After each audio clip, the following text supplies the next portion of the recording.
మన పిల్లలకు నేర్పిద్దాం.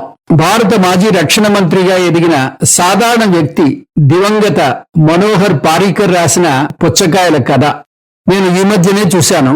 అది చూద్దాం. నేను గోవాలోని పర్రా గ్రామం నుంచి వచ్చాను. అందుకే మమ్మల్ని పారీకర్స్ అని పిలుస్తారు. మా గ్రామం పుచ్చకాయలకు ప్రసిద్ధి చెందింది. నా చిన్నతనంలో రైతులు మే నెలలో పంటకాలం చివరిలో పుచ్చకాయలు తినే పోటీని నిర్వహించేవారు. పిల్లలందరూ తమకు కావలసినన్ని పుచ్చకాయలు తినమని ఆహ్వానిస్తారు. కొన్ని సంవత్సరాల తర్వాత నేను ఇంజనీరింగ్ చదవడానికి ఐఐటి ముంబై వెళ్ళాను. మళ్ళీ 6 సంవత్సరాల తర్వాత తిరిగి మా గ్రామానికి వెళ్ళాను. పుచ్చకాయలు వెతుక్కుంటూ బజారుకు వెళ్ళాను. పెద్ద తరం వారంతా వెళ్ళిపోయారు. అక్కడ ఉన్న పుచ్చకాయలు చాలా చిన్నవి. పుచ్చకాయలు తినే పోటీకి ఆతిథ్యం ఇచ్చిన రైతును చూడడానికి వెళ్ళాను. బాధ్యతలు స్వీకరించిన పెద్ద రైతు మాకు తినడానికి పుచ్చకాయలు ఇచ్చినప్పుడు అతను గింజలను ఒక గిన్నెలో ఉమ్మివేయమని చెప్తూ ఉండేవాడు. విత్తనాలు కొరకవద్దని చెప్పేవాడు. అతను తను రాబోయే పంట కోసం విత్తనాలను సేకరించేవాడు. అతను పోటీ కోసం తన ఉత్తమ పుచ్చకాయలను ఉంచాడు. అతను ఉత్తమ విత్తనాలను పొందాడు. ఆ విధంగా అది మరుసటి సంవత్సరం మరింత పెద్ద పుచ్చకాయలుగా పంటనిచ్చేది.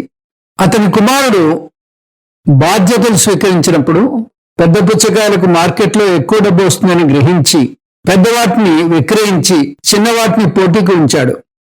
మరుసటి సంవత్సరం పుచ్చకాయలు చిన్నవి. సంవత్సరం తర్వాత కూడా చిన్న చిన్న పుచ్చకాయలు ఉత్పత్తి అవుతున్నాయి. అలా 7 సంవత్సరాల్లో పర్రా గ్రామంలో ఉత్తమ పుచ్చకాయలు పూర్తిగా మాయమైపోయాయి. మానవుల్లో 25 సంవత్సరాల తర్వాత తరాలు మారుతాయి. మనం పిల్లల్ని చదివించేటప్పుడు మనం ఏ తప్పులు చేస్తున్నామో గుర్తించడానికి 200 సంవత్సరాలు పడుతుంది. తర్వాత తరానికి శిక్షణ ఇవ్వడానికి మన వంతు కృషి చేయకపోతే మనకు ఇదే జరుగుతుంది. మనం ఆదర్శవంతుల్ని ఉపాధ్యాయ వృత్తిలోకి ఆకర్షించాలి.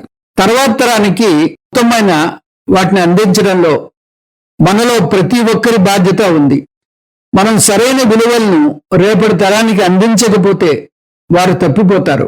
పాఠశాలలో తప్పు పనులు చేసినప్పుడు శిక్షణ అనుభవిస్తున్నప్పుడు చాలా పాఠాలు నేర్చుకున్నాను. అది నన్ను మంచి వ్యక్తిగా మార్చింది. దీని నుంచి మనం నేర్చుకునేది మన పిల్లలకు చదవడమే కాకుండా వారు చదివిన వాటిని ప్రశ్నించడం కూడా నేర్పిద్దాం. సందేహించడం, ఆలోచించడం, తప్పులు చేయడం, ఇంకా వాటి నుంచి నేర్చుకోవడం, పడి లేవడం నేర్పుదాం. ఇతరులకు నేర్పించడం, ఆదర్శవంతంగా ఉండడం నేర్పిద్దాం. మన పిల్లలకు సరైన విలువలు నేర్పి ఎప్పటికీ పెద్దల ఆశీర్వాదాన్ని పొందుదాం.